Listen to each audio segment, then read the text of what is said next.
Hello, hello! My name is Callista, and welcome back to Dragon Age Inquisition. In the last episode, we arrived at Caer Oswin to look for the missing Seekers, and instead we found cultists, specifically members of the Order of Fiery Promise. They are commonly called Promisers, and they believe that they are the true Seekers. It seems that they allied with Corypheus, and, they would back him up. In exchange, he would send them Seekers so that, they could kill them and take their place, all of that cult shit. We still actually haven't found... We found a dead Seeker, but we haven't seen any alive ones, which, again, very concerning. Very nice throne there. Okay, so we have that way. We have that way. Either could be right, so we'll go this way first. Okay. Oh, flipping it. Why is there mist in your long hall? That's a little odd. Someone's been a little overzealous on the smoke machine. There we go. And you can come with me too. Thank you kindly.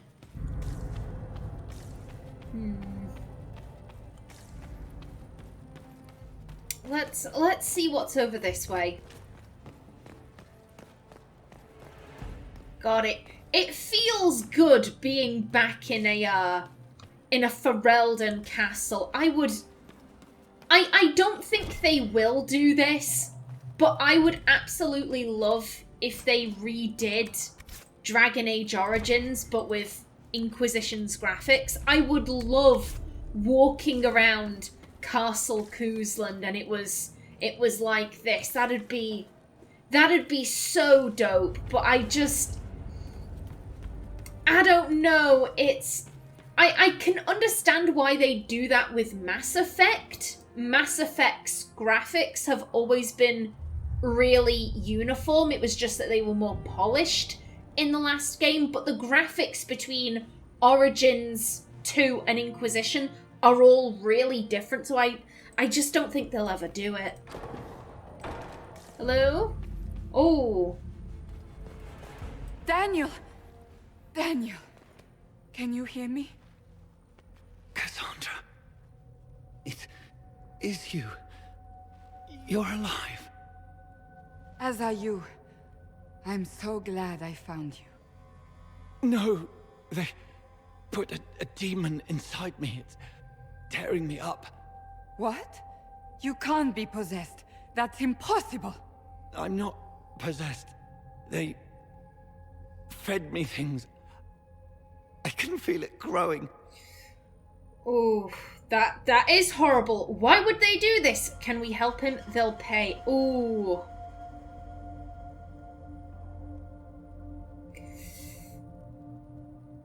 I do tend to go with these, however,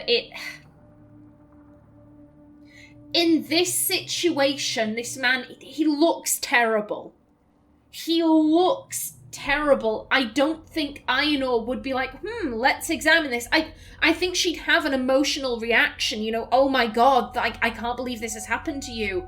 That is horrible. Is there anything we can do afterwards? Then she'd be thinking, okay, why would they do this? But seeing this poor man in pain, looking the way he does, I don't think she'd be level-headed enough to be asking why they do this. Can a demon be grown inside someone? Savages. I will tear every last one of them apart. No. The Lord Seeker. Of course we'll find him. If he lives, we'll... Lucius betrayed us, Cassandra. He sent us here, one by one. An important mission, he said. Lies. He was here with them all along. He's still working with them. We did meet the Lord Seeker, and if you remember at the time, Cassandra said, he's acting so weirdly. He's not acting like himself. And we've found multiple notes saying that the Lord Seeker's behavior has changed. There is something different about this man. Who he was a couple of months ago and who he is now are two very different people. But we met Lord Seeker Lucius in Val Royeaux. He couldn't have been here. That wasn't him. It was a demon, masquerading. What? How could that be? The Lord Seeker allowed it.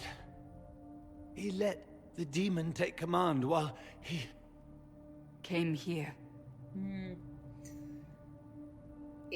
Yeah, I just think Aenor would feel so sorry for both of them. Cassandra. Now is not the time for sympathy. Wait. Don't leave me like this, please.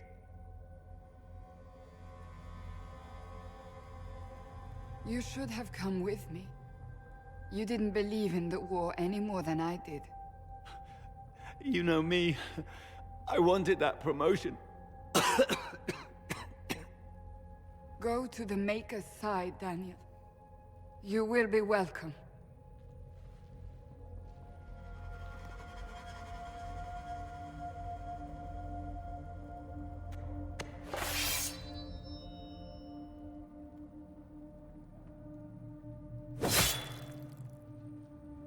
He was my apprentice. I have never known a finer young man. Now we find Lord Seeker Lucius. Oh, that is... Aenor feels so badly for Cassandra, but like Cassandra just said, now is not the time for sympathy. Now is the time for finding the person responsible and bringing them to justice. For Daniel, for all of the other Seekers who were led astray here and betrayed. Now is the time to get them justice. We can feel sympathy, we can offer our condolences to Cassandra at a later date.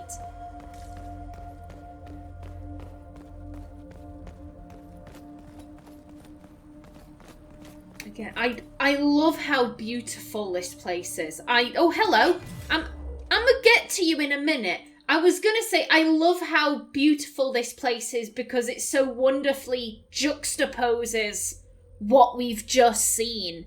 How horrific Daniel looked compared to this beautiful, backdrop. Oh, it's sad. No, I'm coming for you, mate. Guard up. Bap him. And do a scream. There we go. And a spinny spin. Okay, come on, take him down. Yeah, get in there, Cassandra. Bap him. Oh, no, you, how dare. Get over here. Okay, you're down. And Solus has got him, I think. There we go.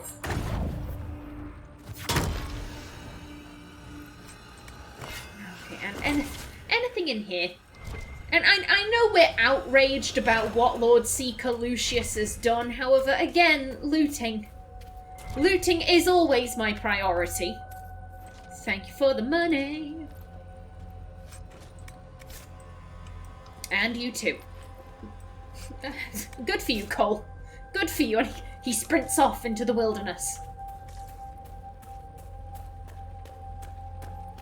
Okay, is everyone ready? No, we have more loot over here. I don't think Aenor would have...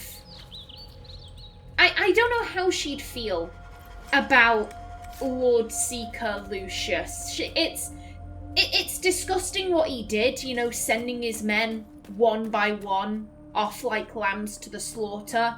Like, she's angry about that, but Cassandra most likely feels betrayed. That would make sense, but Aenor never really knew this man. He had no duty of care to her. I think primarily she's just disgusted by him. No more, no less. Nothing in there? Okay. Alrighty then. Lord Seeker Lucius. Cassandra, with a woman I can only assume is the new Inquisitor. And automatically, you see that difference.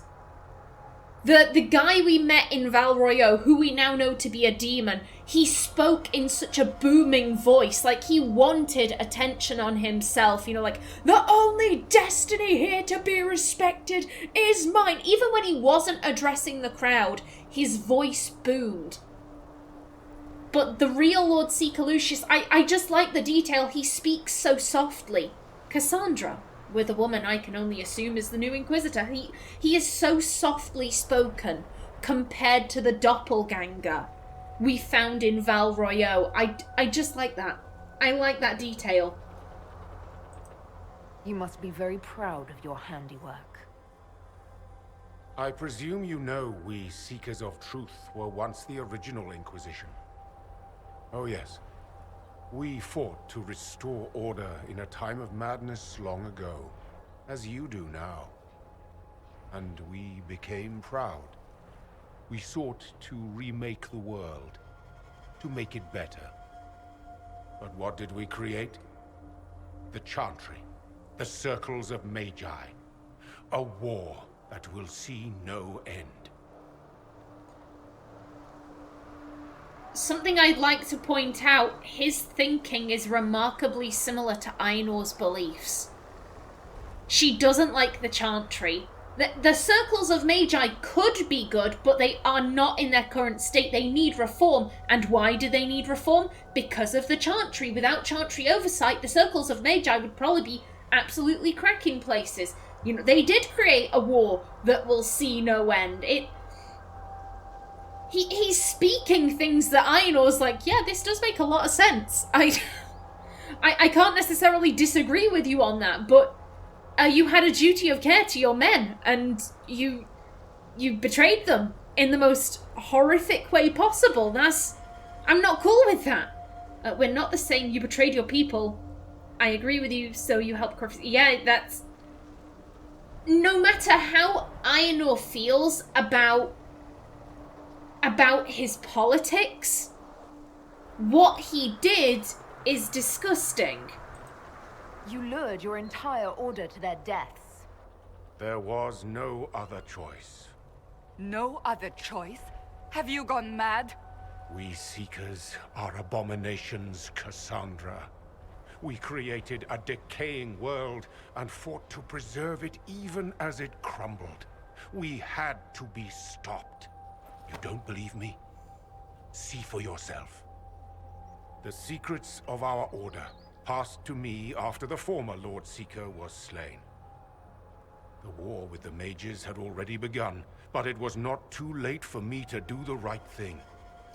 If you remember, one of the Codex entries about Lord Seeker Lucius, it was written by a Templar who was very aggravated because Lucius had always been a moderate.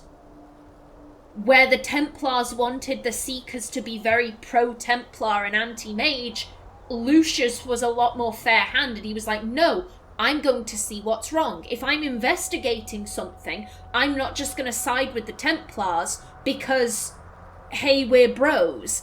If I deem that the Templars have fucked up and the mages have been abused, then that's what I'm going to find. That's how I'm gonna... I'm going to try and make reparations to the mages. I'm not just going to screw over the mages because we have similar belief systems and we are in organizations that are similar. And the writer of the Codex entry was saying that with Lucius at the Conclave, it was looking like the mages were going to get what they wanted. They were going to get freedom from the Circle of Magi. However, in recent months, Lucius has been saying that, like, oh, we shouldn't lay down and roll over for the mages, we should fight back, blah, blah, blah, blah, blah. All of these little details that add up. And again, if you haven't read those Codex entries, then you might just think, oh, this guy's a madman. This guy's a madman and he's turned on his order because he's crazy. He isn't. This is stuff that the game hinted at in the lore, basically. That he was very fair-minded And, you know, if he came to the conclusion the mages are suffering, he would do his best to put it right. And he's taken a step back, he's looked at the Chantry, looked at the Templar Order and said, you know what, this is really fucked.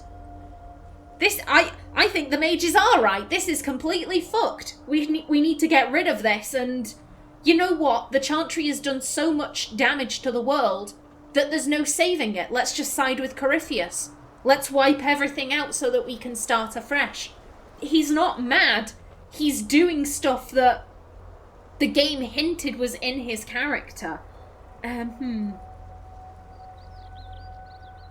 Yeah, you're trying to do the right thing for the mages, but you're gonna kill a bunch of innocent people, and probably the mages, to start again. No, that isn't the right thing. And this was the right thing. Lord Seeker, what you've done. I know. What Corypheus did with the Templars does not matter. I have seen the future. I have created a new order to replace the old. The world will end so we can start anew.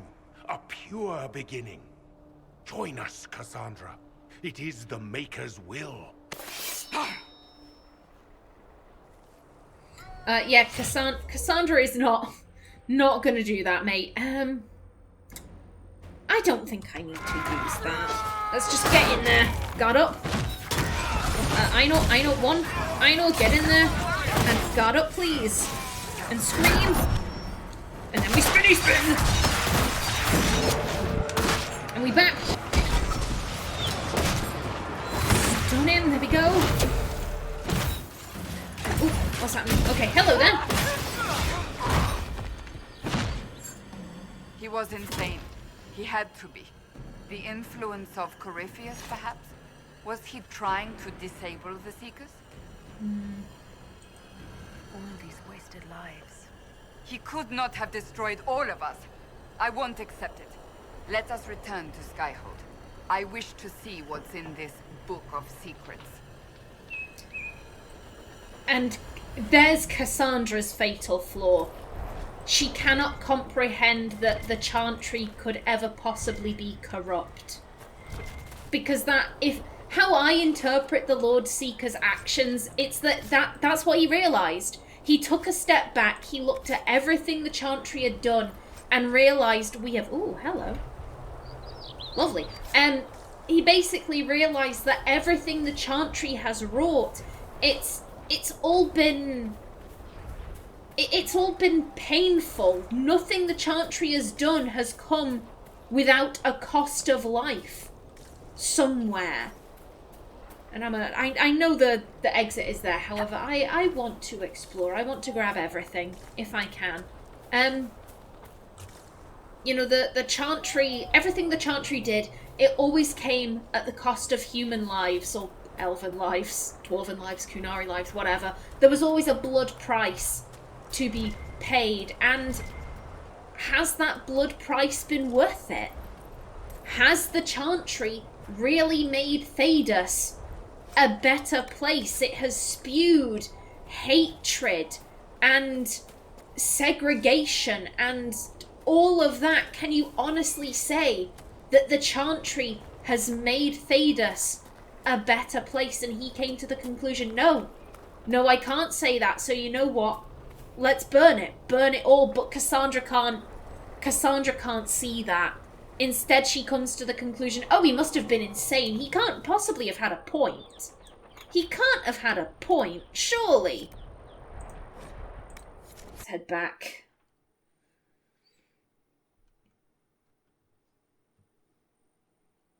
Let's see what she has to say. What was in that book?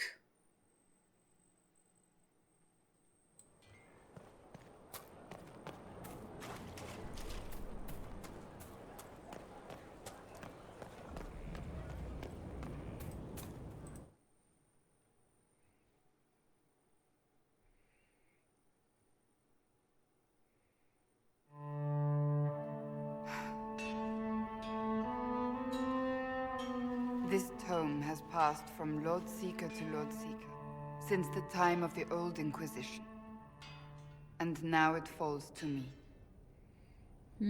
You seem upset. Dry reading, I take it, and you should have left it. No, it shouldn't have been left behind, because clearly what was in that book was something so distressing that it shook Lord Seeker Lucius's views and beliefs to the very core. Just because it might be distressing doesn't mean you should turn away from the truth. Are you all right? You look drained. Do you know what the Rite of Tranquility is? The last resort used on mages in the Circle, leaving them unable to cast, but depriving them of dreams and all emotion. It should only be used on those who cannot control their abilities, but that has not always been the case. It sounds horrible. A small price to pay. Is that what the book says? Ooh,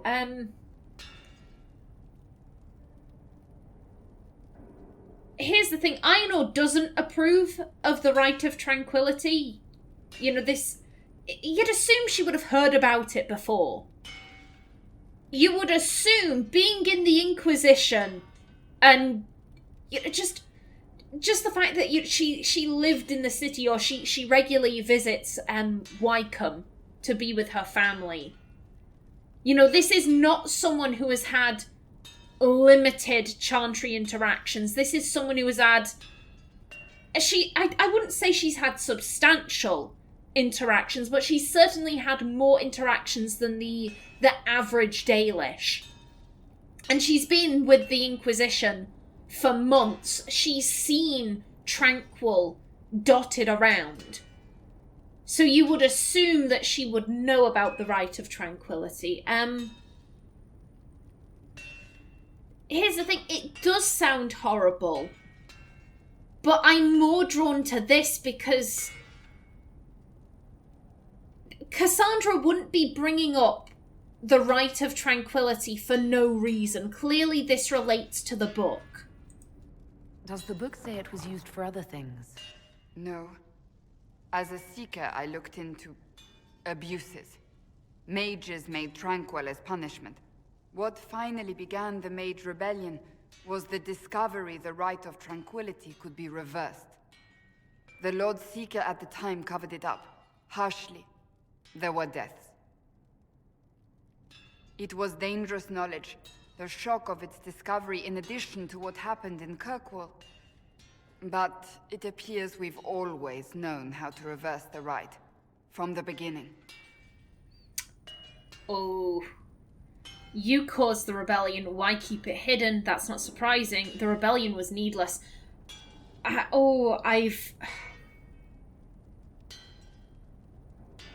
Why keep it hidden as a power play? That's the thing.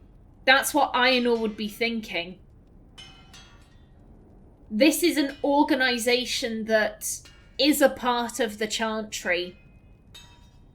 They probably kept this knowledge to themselves because, you know, we need some way of making sure that the mages stay in line. We can't have this getting out.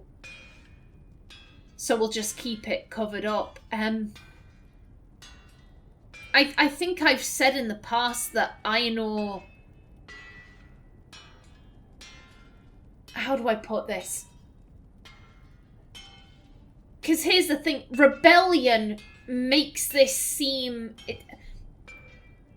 The words rebellion and war are two very different things. Rebellion makes what happened seem so much lesser. When you say the Mage Templar War, then you like, oh, people will have died. Lots and lots of people will have died, whereas rebellion doesn't necessarily have that connotation. I've said in the past, Aenor...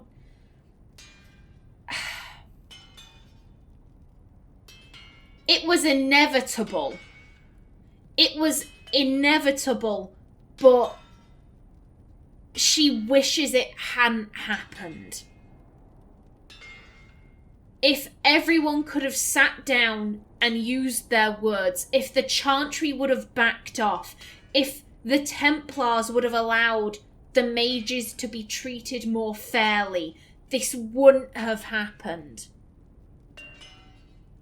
it was always going to happen because of how the mages were being treated. You can't force people into those situations eternally.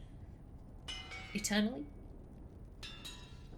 Yeah, I'm not... My brain was like, eternally? Internally. No, eternally, excuse me. I've got a bit of a headache percolating in the back of my brain. It's making me confused. I do apologise.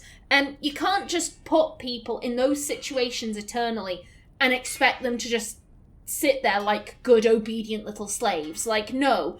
It was always going to happen, but if they had been treated fairer, if they had been given freedoms which they deserved because they were living, breathing people, everyone deserves, freedom, this could have been avoided. Yeah, I'm drawn to this one.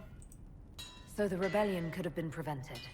Perhaps, but it was a long time coming for many reasons. We created the right of tranquility. I told you of my vigil, the months I spent emptying myself of all emotion. I was made tranquil and didn't even know. Then the vigil summoned the spirit of faith to touch my mind. That broke tranquility and gave me my abilities. The Seekers did not share that secret. Not with me, not with the Chantry, not even with... There's more. Lucius was not wrong about the Order. I thought to rebuild the Seekers once victory was ours.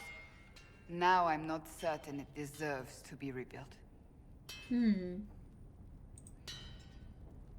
Yeah, what else is in the book? You said there was more in the book. At some point, power becomes its own master. We cast aside ideals in favor of expedience, and tell ourselves it was all necessary for the people. Will that happen to us, Inquisitor? Will we repeat history? Never. It's possible. We aren't a fortune teller. We can't answer that. I can't foresee the future, Cassandra. But we know the past. Those who do not heed history are doomed to repeat it. Very true. I don't think I've ever seen you so shaken. I do not think the Seekers have been doing the Maker's work. Not truly.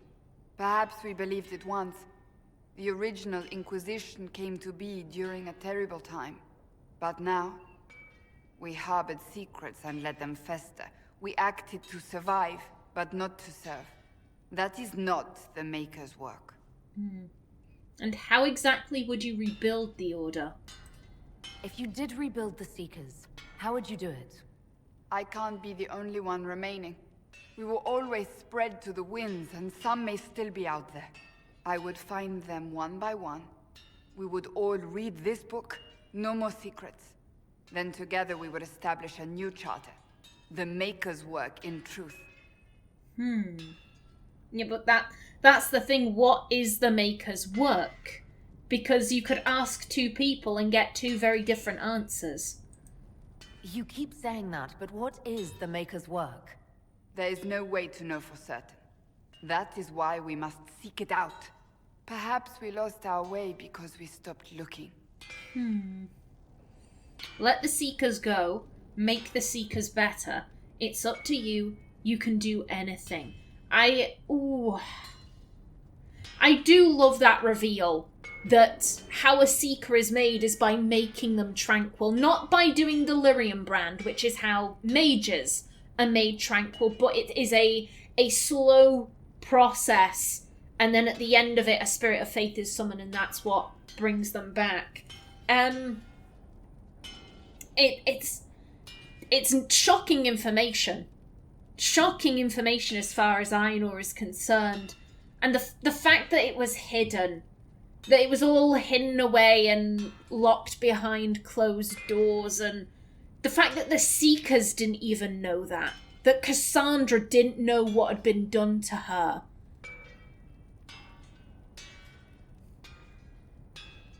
I think if you are going to rebuild the Seekers, then going in with this knowledge is wise. Let's make sure that everyone is on the same page. We all know what's happening. We all know what's going to become of us when we go through the rite and all of that.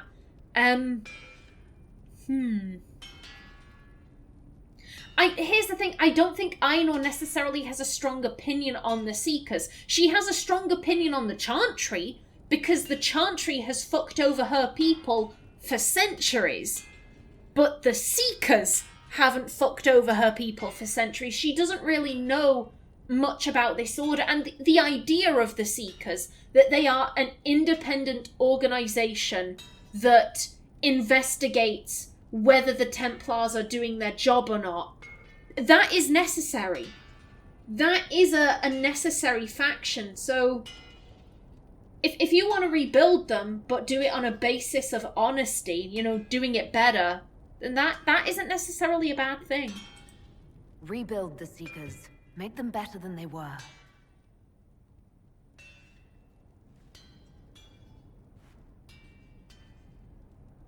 Thank you. I could not have done this on my own.